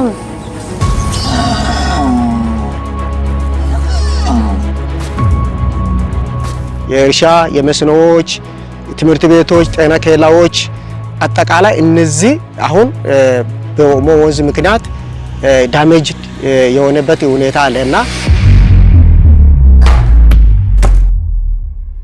እንግዲህ እስካሁን በማመንጨት ሂደቱ ምንም አይነት ችግር አላጋጠመም። ከውሃ ጋር በተያያዘ ከባዝኑ ጋር ግን በተያያዘ ዳውንስትሪም ያሉት አካባቢ ያሉት ነዋሪዎች ውሃ በዛብን የሚል ክሌም አለን።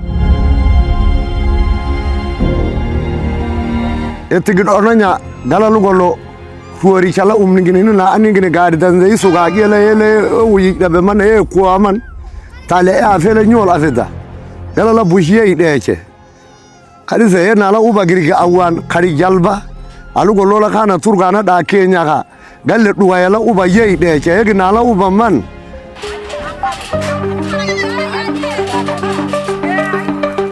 ስለ ማህበረሰቡ ተፈናቅሎ ነው ያለው። በአሁን ሰዓት እርሻ የለውም፣ መጠለያ የለውም። ከብቶቻቸው ሁሉ አልቋል። ቤዝኑ መሰረታዊ ችግሮች ከምርምር ተቋማት በተለይ የዛ ቤዝን ያሉት 3 ዩኒቨርሲቲዎች ወላይታ ሶዶ፣ ጂንካና ጅማ ዩኒቨርሲቲ ሁሉ ባለድርሻ አካላት አሳትፈን ችግሮች በየጊዜው ባለድርሻ አካላት በማስገምገም መፍትሄ ሀሳቦች አስቀምጠናል።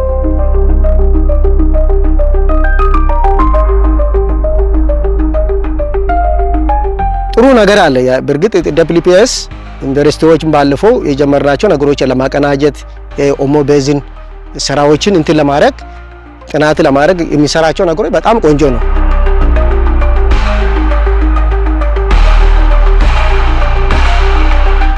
ደብሊፒኤስ እንግዲህ ካሁን በፊትም የተለያዩ ስልጠናዎችን ሲሰጥ ቆይቷል። ከግቤ 3 በታች ያሉ ገባር ወንዞች ተጨማሪ ጥናት ቢደረግባቸው ይሄ ግድብ ጠቃሚ እንጂ ጎጂ እንዳልሆነ ይገነዘባሉ ብዬ አስባለሁ። እዚህ ውስጥ በተለይ ደብሊፒኤስ የሰራው ስራ እንደሆነ ለመጥቀስ ያህል ሞዴሎች ራም በማስደረግ ዩኒቨርሲቲዎቹን ባለድርሻ አካላትን ካፓሲቲ ቢልዲንግ ስራ ሰፖርት ሲያደርግ ነበረ። የባለድርሻ አካላትን ቅንጅት ማጠንከር፣ ግጭቶችን በውስጥም በውጭም ያሉ ችግሮችን ጥናት ተደርጎ የመሳሰሉትን እነዚህ ችግሮችን መፍታት እንችላለን። በመንግስት ደረጃ ያው አቅም የቻለው መንግስት እየሰጣ ነው። ዳሩ ግን በቂ አይደለም። ቋሚ ነገር ያስፈልጋል ለህብረተሰቡ።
ስመጣ ለማሙ ይባላለሁ።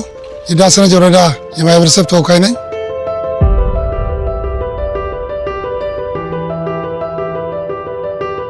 ከተፈጥሮ ጀምሮ የምናውቀው ውሃው ሞልቶ ነው የሚመለሰው። ግን ከ2013 ጀምሮ እየሰፋ ከ60 ኪሎ ሜትር ነው እስከ ከተማው የደረሰው።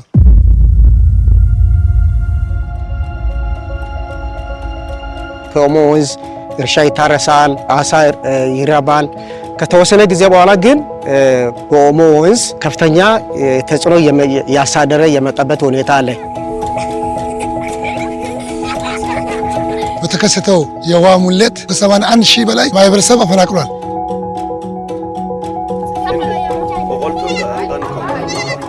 ላየር ኦሞ ለብቻ በጣም በተለይ ፍላዲንግ እና ድራውት በጣም ትልቅ ችግር ያለበት ሆኖ ተገኝቷል።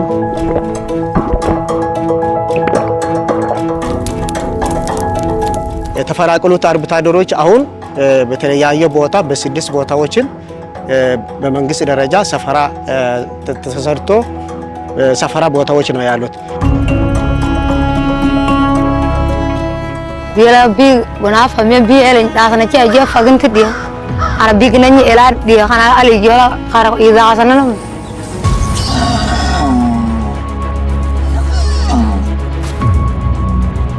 የእርሻ የመስኖዎች፣ ትምህርት ቤቶች፣ ጤና ኬላዎች አጠቃላይ እነዚህ አሁን በኦሞ ወንዝ ምክንያት ዳሜጅ የሆነበት ሁኔታ አለና እንግዲህ እስካሁን በማመንጨት ሂደቱ ምንም አይነት ችግር አላጋጠመም። ከውሃ ጋር በተያያዘ ከባዝኑ ጋር ግን በተያያዘ ዳውንስትሪም ያሉት አካባቢ ያሉት ነዋሪዎች ውሃ በዛብን የሚል ክሌም አለን። እትግዶነኛ ጋላሉ ጎሎ ፉሪ ቻላ ኡምንግኔኑ ና አንግኔ ጋር ዳንዘይ ሱጋ የለ ውይ ደበማን ኩዋማን ታለ አፈለኙ ወላፈዳ ጋላላ ቡሽዬ ይደቸ ከዲሰ ናላ ኡባ ግሪጋ አዋን ከሪ ጀልባ አሉ ጎሎ ለካና ቱርጋና ዳኬኛ ካ ጋለ ዱዋ ያላ ኡባ ይደቸ የግናላ ኡባ ማን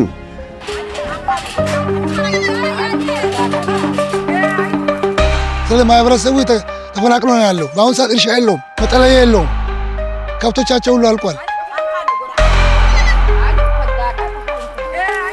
ቤዝኑ መሰረታዊ ችግሮች ከምርምር ተቋማት በተለይ የዛ ቤዝን ያሉት 3 ዩኒቨርሲቲዎች ወላይታ ሶዶ፣ ጂንካና ጅማ ዩኒቨርሲቲ ሁሉ ባለድርሻ አካላት አሳትፈን ችግሮች በየጊዜው ባለድርሻ አካላት በማስገምገም መፍትሄ ሀሳቦች አስቀምጠናል።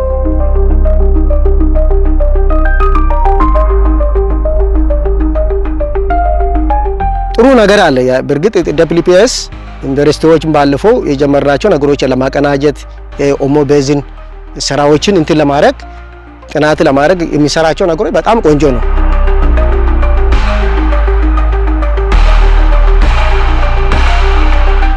ደብሊፒኤስ እንግዲህ ካሁን በፊትም የተለያዩ ስልጠናዎችን ሲሰጥ ቆይቷል። ከግቤ 3 በታች ያሉ ገባር ወንዞች ተጨማሪ ጥናት ቢደረግባቸው ይሄ ግድብ ጠቃሚ እንጂ ጎጂ እንዳልሆነ ይገነዘባሉ ብዬ አስባለሁ።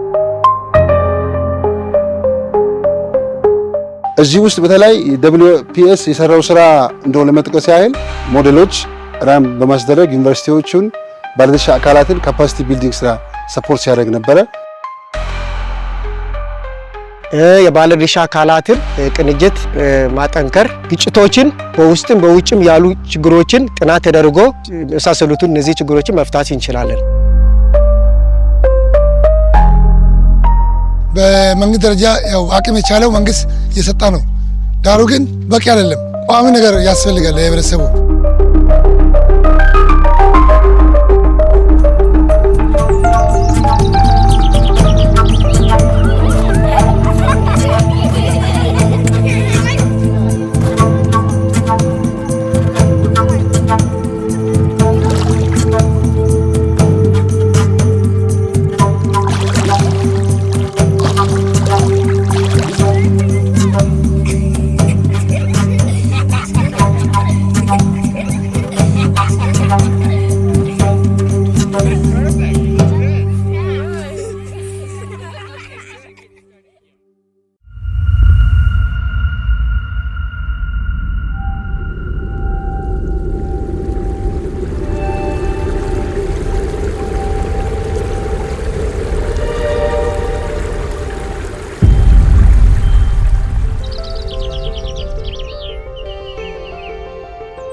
ስሜ ጣለ ማሞ ይባላለሁ። የዳሰነች ወረዳ የማህበረሰብ ተወካይ ነኝ።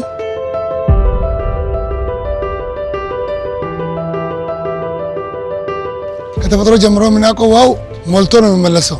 ግን ከ2013 ጀምሮ እየሰፋ ከ60 ኪሎ ሜትር ነው እስከ ከተማው የደረሰው።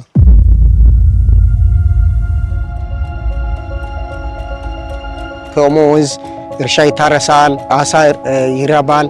ከተወሰነ ጊዜ በኋላ ግን በኦሞ ወንዝ ከፍተኛ ተጽዕኖ ያሳደረ የመጣበት ሁኔታ አለ።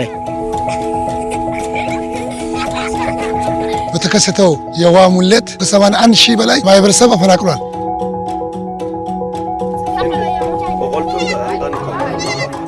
ላየር ኦሞ ለብቻ በጣም በተለይ ፍላዲንግ እና ድራውት በጣም ትልቅ ችግር ያለበት ሆኖ ተገኝቷል።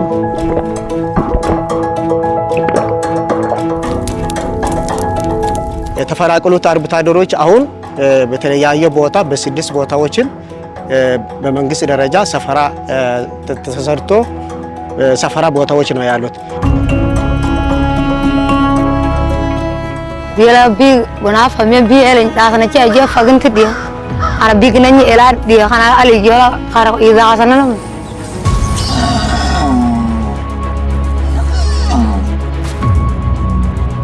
የእርሻ የመስኖዎች፣ ትምህርት ቤቶች፣ ጤና ኬላዎች አጠቃላይ እነዚህ አሁን በኦሞ ወንዝ ምክንያት ዳሜጅ የሆነበት ሁኔታ አለና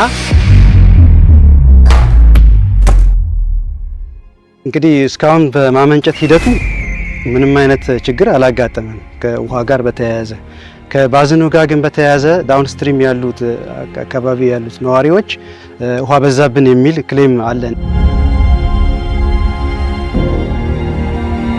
እትግድ ኦነኛ ጋላሉ ጎሎ ሁሪ ቻላ ኡምንግኒኑ ና አንግኒ ጋር ዳንዘይ ሱጋቂ ለለ ውይ ደበመን ኩዋመን ታለ አፈለኙ ወላፈዳ ጋላላ ቡሽዬ ይደቸ ከዲሰ ናላ ኡባ ግሪጋ አዋን ከሪ ጀልባ አሉ ጎሎ ለካና ቱርጋና ዳኬኛ ካ ጋለ ዱዋያላ ኡባ ይደቸ ግናላ ኡባ ማን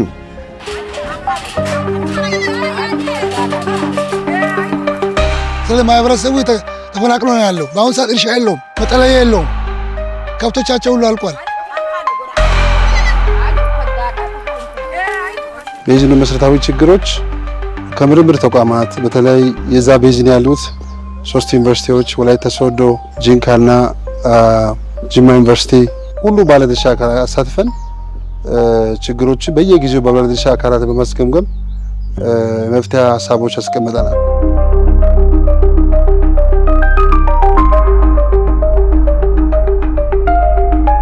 ጥሩ ነገር አለ።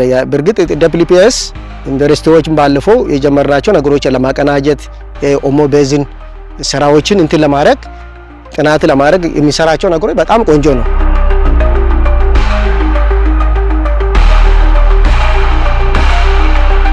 ደብሊፒኤስ እንግዲህ ካሁን በፊትም የተለያዩ ስልጠናዎችን ሲሰጥ ቆይቷል። ከግቤ 3 በታች ያሉ ገባር ወንዞች ተጨማሪ ጥናት ቢደረግባቸው ይሄ ግድብ ጠቃሚ እንጂ ጎጂ እንዳልሆነ ይገነዘባሉ ብዬ አስባለሁ። እዚህ ውስጥ በተለይ ደብሊፒኤስ የሰራው ስራ እንደው ለመጥቀስ ያህል ሞዴሎች ራም በማስደረግ ዩኒቨርሲቲዎቹን ባለድርሻ አካላትን ካፓሲቲ ቢልዲንግ ስራ ሰፖርት ሲያደርግ ነበረ። የባለድርሻ አካላትን ቅንጅት ማጠንከር፣ ግጭቶችን በውስጥም በውጭም ያሉ ችግሮችን ጥናት ተደርጎ የመሳሰሉትን እነዚህ ችግሮችን መፍታት እንችላለን። በመንግስት ደረጃ ያው አቅም የቻለው መንግስት እየሰጣ ነው። ዳሩ ግን በቂ አይደለም። ቋሚ ነገር ያስፈልጋል ለህብረተሰቡ።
ስመጣ ለማመን ባላለሁ የዳሰነች ወረዳ የማህበረሰብ ተወካይ ነኝ።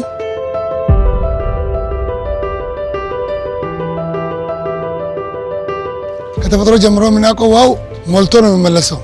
ግን ከ2013 ጀምሮ እየሰፋ ከ60 ኪሎ ሜትር ነው እስከ ከተማው የደረሰው።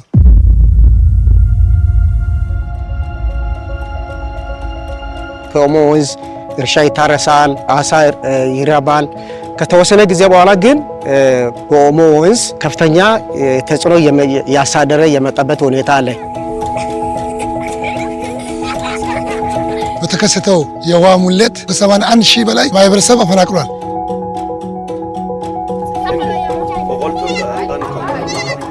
ላየር ኦሞ ለብቻ በጣም በተለይ ፍላዲንግ እና ድራውት በጣም ትልቅ ችግር ያለበት ሆኖ ተገኝቷል።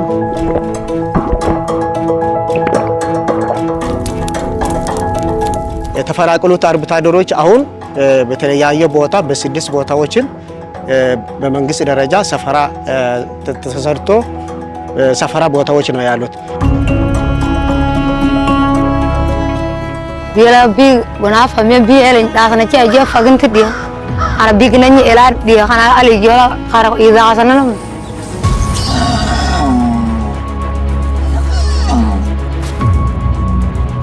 የእርሻ የመስኖዎች ትምህርት ቤቶች ጤና ኬላዎች አጠቃላይ እነዚህ አሁን በኦሞ ወንዝ ምክንያት ዳሜጅ የሆነበት ሁኔታ አለና እንግዲህ እስካሁን በማመንጨት ሂደቱ ምንም አይነት ችግር አላጋጠመም። ከውሃ ጋር በተያያዘ ከባዝኑ ጋር ግን በተያያዘ ዳውንስትሪም ያሉት አካባቢ ያሉት ነዋሪዎች ውሃ በዛብን የሚል ክሌም አለን። እትግዶነኛ ጋላሉ ጎሎ ፉሪ ቻላ ኡምንግኒኑ ና አንግኒ ጋር ዳንዘይ ሱጋቂ ለለ ውይ ደበመነ ኩአመን ታለ አፈለኞል አፈዳ ጋላላ ቡሽዬ ይደቸ ከዲዘ ናላ ኡባ ግሪጋ አዋን ከሪ ጀልባ አሉ ጎሎ ለካና ቱርጋና ዳኬኛ ካ ጋለ ዱዋያላ ኡባ ይደቸ የግናላ ኡባ ማን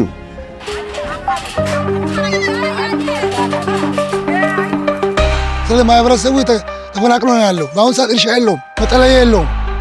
ከብቶቻቸው ሁሉ አልቋል። ቤዝኑ መሰረታዊ ችግሮች ከምርምር ተቋማት በተለይ የዛ ቤዝን ያሉት 3 ዩኒቨርሲቲዎች ወላይታ ሶዶ፣ ጂንካና ጅማ ዩኒቨርሲቲ ሁሉ ባለድርሻ አካላት አሳትፈን ችግሮች በየጊዜው ባለድርሻ አካላት በማስገምገም መፍትሄ ሀሳቦች አስቀምጠናል።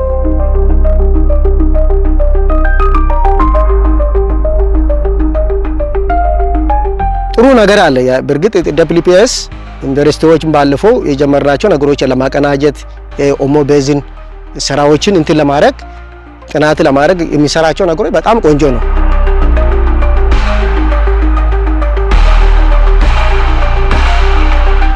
ደብሊፒኤስ እንግዲህ ካሁን በፊትም የተለያዩ ስልጠናዎችን ሲሰጥ ቆይቷል። ከግቤ 3 በታች ያሉ ገባር ወንዞች ተጨማሪ ጥናት ቢደረግባቸው ይሄ ግድብ ጠቃሚ እንጂ ጎጂ እንዳልሆነ ይገነዘባሉ ብዬ አስባለሁ።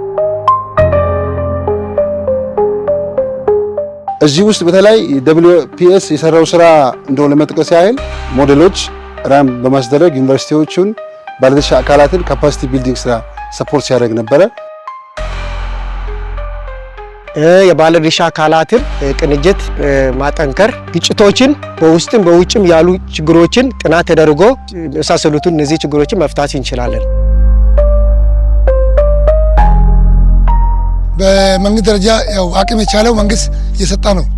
ዳሩ ግን በቂ አይደለም። ቋሚ ነገር ያስፈልጋል ለህብረተሰቡ።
ስመጣ ለማሙ እባላለሁ። የዳሰነች ወረዳ የማህበረሰብ ተወካይ ነኝ።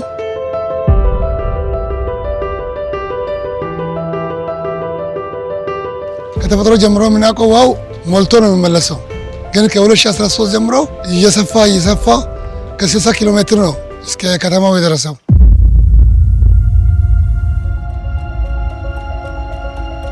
ከኦሞ ወንዝ እርሻ ይታረሳል፣ አሳ ይረባል።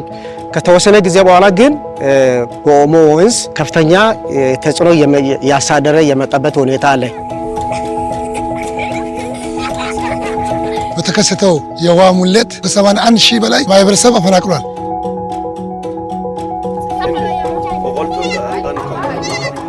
ላየር ኦሞ ለብቻ በጣም በተለይ ፍላዲንግ እና ድራውት በጣም ትልቅ ችግር ያለበት ሆኖ ተገኝቷል።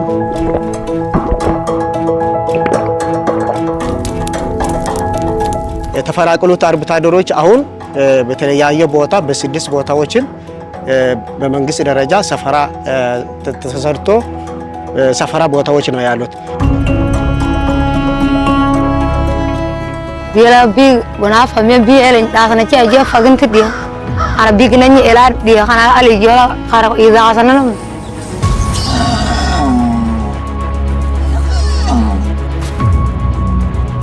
የእርሻ የመስኖዎች ትምህርት ቤቶች ጤና ኬላዎች አጠቃላይ እነዚህ አሁን በኦሞ ወንዝ ምክንያት ዳሜጅ የሆነበት ሁኔታ አለና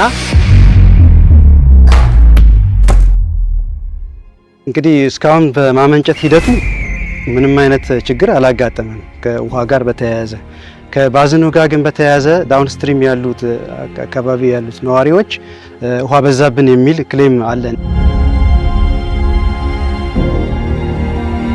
እትግዶነኛ ዳላሉ ጎሎ ፉሪ ቻላ ኡምንግኔኑ ና አንግኔ ጋር ዳንዘይ ሱጋቂ ለለ ውይ ደበመነ ኩዋመን ታለ አፈለኞል አፈዳ ያላላ ቡሽዬ ይደቸ ከዲዘ ናላ ኡባ ግሪጋ አዋን ከሪ ጀልባ አሉ ጎሎ ለካና ቱርጋና ዳኬኛ ካ ገለ ዱዋ ያላ ኡባ ይደቸ የግናላ ኡባ ማን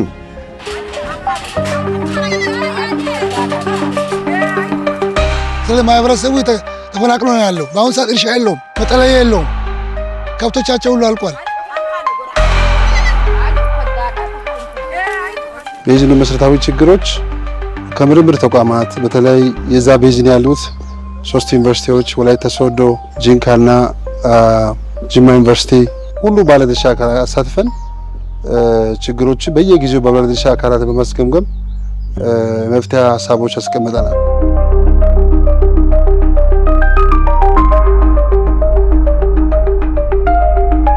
ጥሩ ነገር አለ። በእርግጥ ደብሊፒኤስ ዩኒቨርሲቲዎችን ባለፈው የጀመርናቸው ነገሮች ለማቀናጀት ኦሞ ቤዝን ስራዎችን እንትን ለማድረግ ጥናት ለማድረግ የሚሰራቸው ነገሮች በጣም ቆንጆ ነው።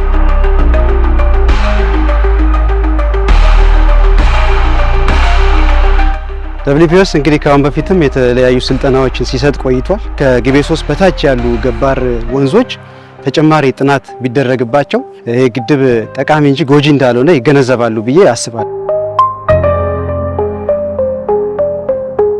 እዚህ ውስጥ በተለይ ደብሊፒኤስ የሰራው ስራ እንደሆነ ለመጥቀስ ያህል ሞዴሎች ራም በማስደረግ ዩኒቨርሲቲዎቹን ባለድርሻ አካላትን ካፓሲቲ ቢልዲንግ ስራ ሰፖርት ሲያደርግ ነበረ።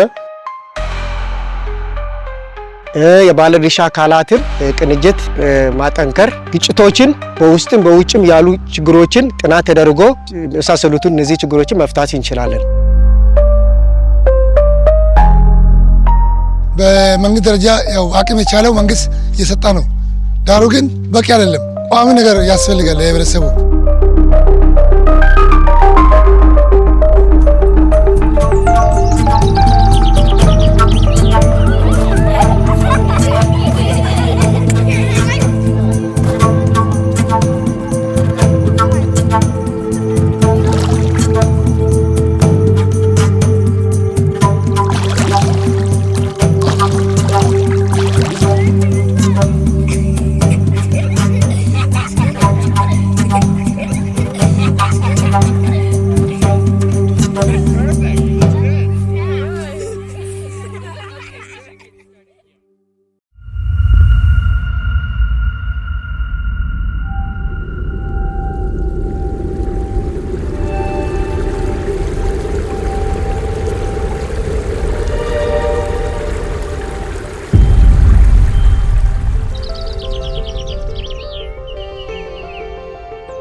ስመጣለ ማሞ ይባላለሁ።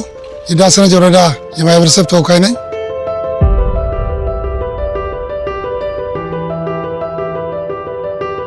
ከተፈጥሮ ጀምሮ የምናውቀው ውሃው ሞልቶ ነው የሚመለሰው። ግን ከ2013 ጀምሮ እየሰፋ ከ60 ኪሎ ሜትር ነው እስከ ከተማው የደረሰው።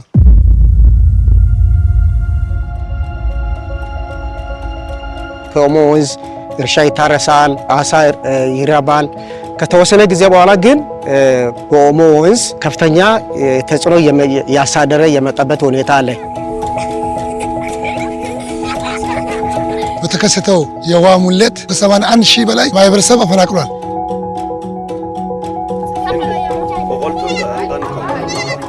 ላየር ኦሞ ለብቻ በጣም በተለይ ፍላዲንግ እና ድራውት በጣም ትልቅ ችግር ያለበት ሆኖ ተገኝቷል።